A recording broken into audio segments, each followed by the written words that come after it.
سب سے آسان قرآن کی زبان، نعمان مسجد، فٹل بی ایریا، بلاک 16 میں فری فہم القرآن کی کلاس کا سلسلہ جاری ہے۔ اگر آپ حضرات شریک ہونا چاہیں تو ہو سکتے ہیں۔ بہت شکریہ۔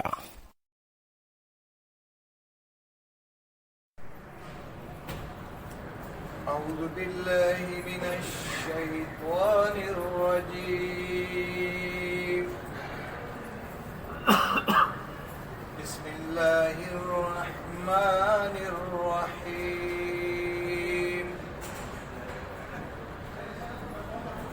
والتین والزیتون وطور سینین وهذا البلد الامین،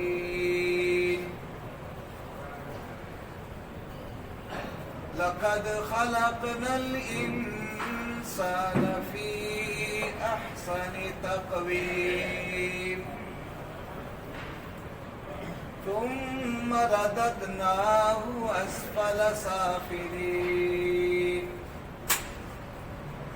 إلا الذين آمنوا وعملوا الصالحات فلهم أجر غير ممنون، فما يكذبك بعد بالدين، أليس الله بأحكم الحاكمين،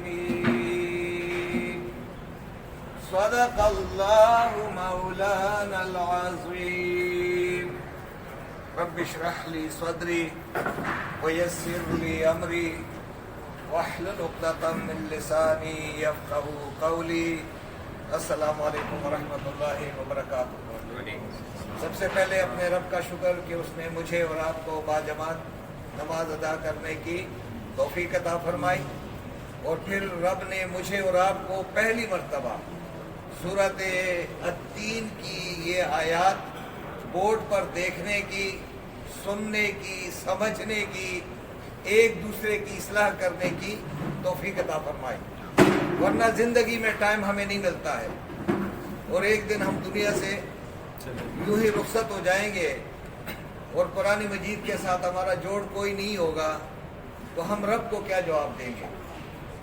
اللہ تبارک و تعالیٰ نے آپ کو اس مقصد کے لیے قبول فرمایا ہے، تو آپ سے میری گزارش ہے خصوصی کہ آپ 5-10 منٹ جب بھی جو بھی دیں گے وہ ایسا ہی دے دیں کہ آپ کی فکر و سوچ دنیا سے کٹ جائے اور ساری سوچ و فکر کہاں ہو جائے؟ یہاں لگ جائے۔ تو یہ تب ہو سکے گا جب آپ اپنے آپ کو بالکل دوسرے تمام کاموں سے فارغ کریں گے۔ تو دعا کریں کہ اللہ تبارک و تعالیٰ سمجھنے کے بعد ہمیں اپنے بچوں کو یہ پیغام سنانے کی ہمت اور جرأت عطا فرما دے، اور ان آیات کی روشنی میں اپنے عمل کو درست کرنے کی ہمیں توفیق عطا فرمائے۔ تو ترجمے کی طرف ہم جاتے ہیں۔ یہ التین کا نام ہے، تین کہتے ہیں دا فگ، فگ کے معنی انجیر۔ یہ انجیر جو ہے ایک بڑا ہی اچھا درخت ہے، اور یہ شمالی علاقہ جات میں پاکستان میں بہت زیادہ پایا جاتا ہے، اور یہ خودرو درخت ہے، اس کو کوئی اگاتے نہیں ہے کہ اس کے لیے جا کر کے لوگ اگائیں گے اور پھر آگے، نہیں، یہ خود بخود اگ جاتا ہے، اور اس کا پھل اتنا میٹھا ہے کہ میں کیا بتاؤں آپ کو۔ آپ نے دیکھا ہوگا لوگ لاتے ہیں یہاں پہ، جب وہ سکھا کے لاتے ہیں تو یہ کئی بیماریوں کا علاج بھی اسی سے ہوتا ہے، تو یہ اپنی جگہ ہے، لیکن جہاں سے اس کا تعلق ہے اور اللہ تبارک و تعالیٰ نے اس درخت کی قسم کھائی ہو تو اس کی کتنی بڑی اہمیت ہوگی۔ تو اس کی اہمیت کے پیچھے ایک واقعہ ہے، اس واقعے کو سمجھنا ہوگا تب جا کر بات سمجھ میں آئے گی۔ تو پہلے ترجمے کی طرف جاتے ہیں۔ یہ ترجمہ کیا؟ والتین، تو کسی لفظ کے شروع میں واو آ جائے، اور وہ اگر واو کے یہ آخر میں زیر لگا دے تو پھر یہ واو اور نہیں ہوگا، پھر قسم ہوگا۔ پھر کیا ہوگا؟ قسم ہے۔ ترجمہ ہم کریں گے، قسم ہے کس کی؟ انجیر، یعنی انجیر کی قسم۔ پھر اس کے بعد کیا ہے؟ والزیتونی، اور زیتون تو اردو میں بھی کہتے ہیں، زیتون کی قسم، وطور سینین۔ اب یہاں پہ دیکھیں، تور، تور کون سا ہے؟ تور کے معنی کوہ تور، اور توری سینا کی قسم۔ یہاں قسم نہیں ہے، یہاں توری سینا کی بھی، یہ ہم بریکٹ میں کریں گے قسم کو۔ اور آگے کیا ہے؟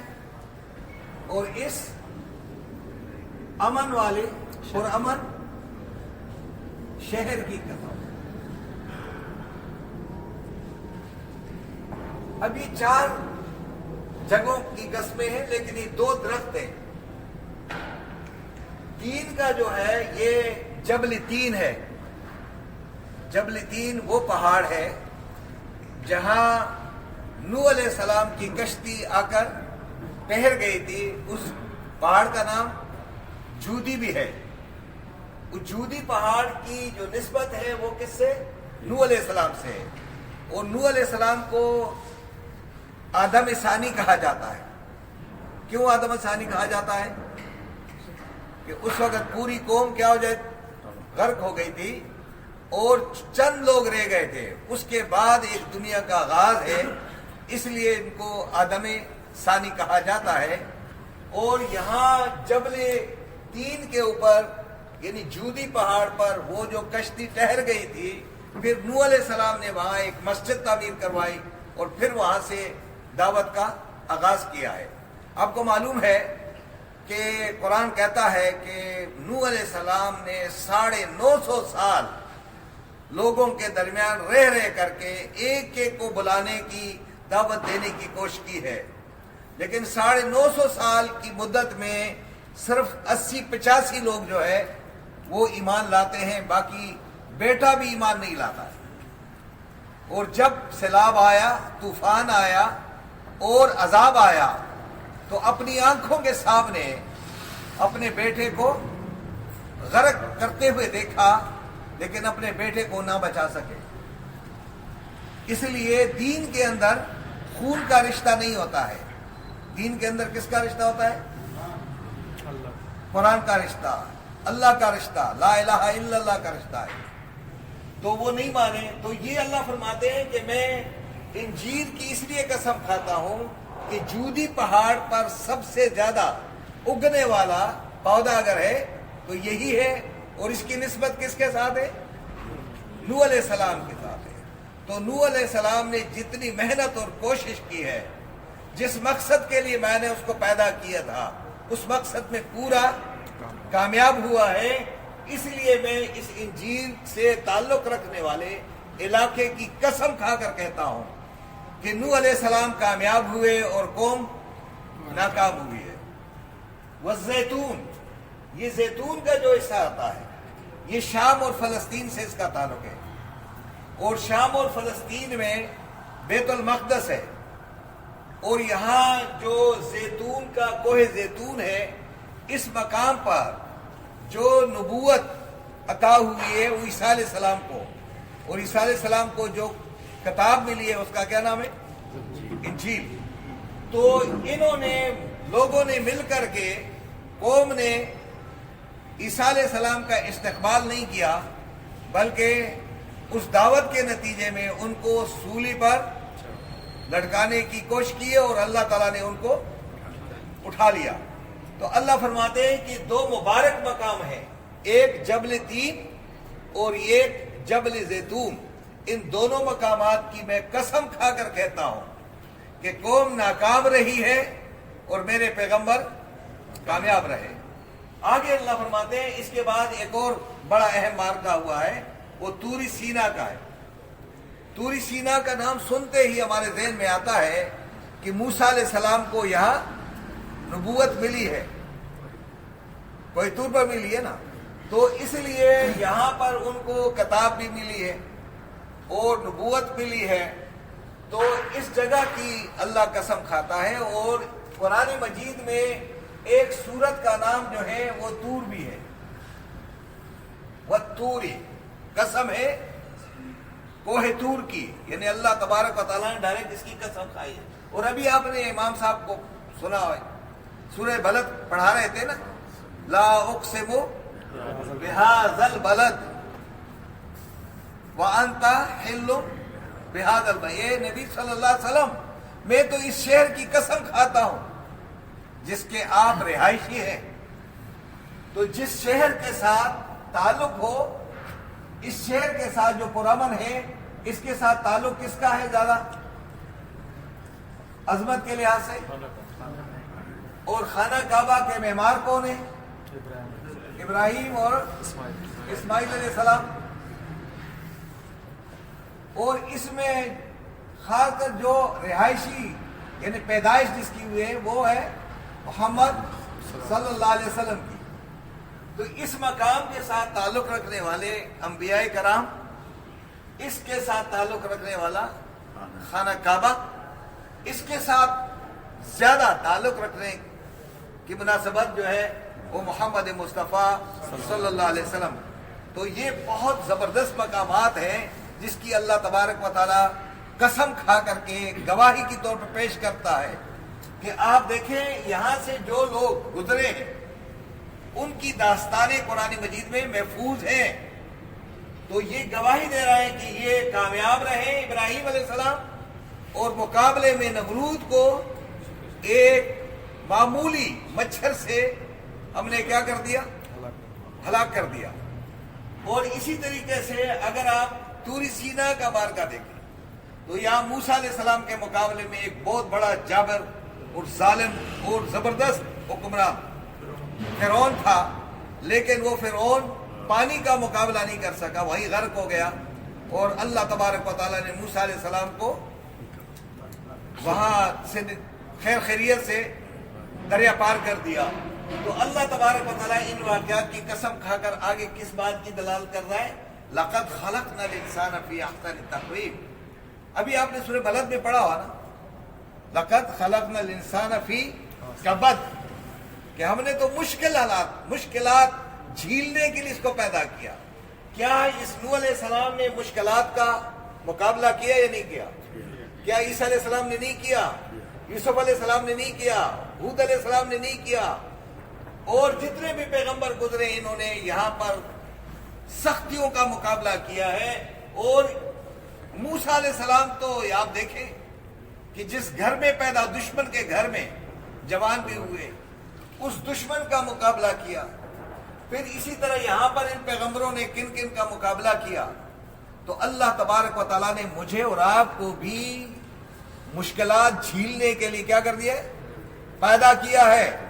کیا ہم یہ مشکلات جس طرح انہوں نے جھیلی ہے، ہم نے ان کے نقش و قدم پر چل کر کے ان مشکلات کا مقابلہ کیا ہے؟ کہیں ہم قرآن کے سامنے بیٹھتے ہوئے تکلیف محسوس کرتے ہیں، اور اس کو آگے لے جا کر کے اس پہ عمل کرنا کتنا مشکل کام ہے۔ تو اللہ فرماتے ہیں، ترجمے کی طرف کیونکہ ٹائم کم ہوتا ہے اس کی ڈیٹیل میں ہم جا نہیں سکتے، تو لقد خلقنا، یقیناً خلقا پیدا کیا، اور نا کے معنی جب آ جائے گا ہم نے الانسان، اس انسان کو فی احسن تقویم، بہترین ساخت میں۔ اس سے مراد کیا ہے؟ بہترین ساخت کیا ہے؟ کہ انسان کو اللہ تبارک و تعالیٰ نے ایک بہترین صلاحیتوں کے ساتھ، قابلیتوں کے ساتھ، ایک متوازن یعنی جسم کے ساتھ اللہ نے ان کو کیا کیا؟ پیدا کیا ہے۔ کتنی بہترین ساخت ہے۔ اور اللہ تبارک و تعالیٰ قرآن مجید میں کہتا ہے، یا ایھا الانسان ما غرک بربک الکریم، اے انسان تجھے رب کریم سے کس چیز نے دھوکے میں ڈال دیا؟ الذی خلقک، یہ وہ اللہ ہے جس نے تجھے پیدا کیا، فسواک، اور تجھے برابر بنایا، فعدلک، تمہارے اعضاء اس نے درست کر دیے، فی ای صورت ما شاء رکبک، اور جو صورت اس کو یعنی پسند تھی تمہاری اس نے کیا کر دیے؟ صورت گری کی ہے. تمہارے جسم، تمہارے چہرے کے اندر جو رنگ بھرا ہے وہ کس نے بھرا ہے؟ یہ ہونٹ کس نے بنائے ہیں؟ ناک کس نے بنائی ہے؟ آنکھیں کس نے بنائی ہے؟ اگر آج آپ کسی انسان کو یہ کہے کہ تیری شکل منحوس ہے تو آپ گالی کس کو دے رہے ہیں؟ ہاں؟ خالق کو دے رہے ہو نا. شکل بنانے والا کون ہے؟ اور آپ کی شکل نہیں، جانوروں کی شکل بنانے والا بھی وہی ہے، پرندوں کی شکل بنانے والا وہ ہے. اس لیے کسی شکل کو گالی دینا آپ نہیں دے سکتے، کیونکہ آپ رب کو گالیاں دیں گے. اور بعض اوقات ہم کہتے ہیں یار دیکھو اس کی شکل ہی ایسی تھی. شکل نہیں تھی، اس کا عمل خراب تھا.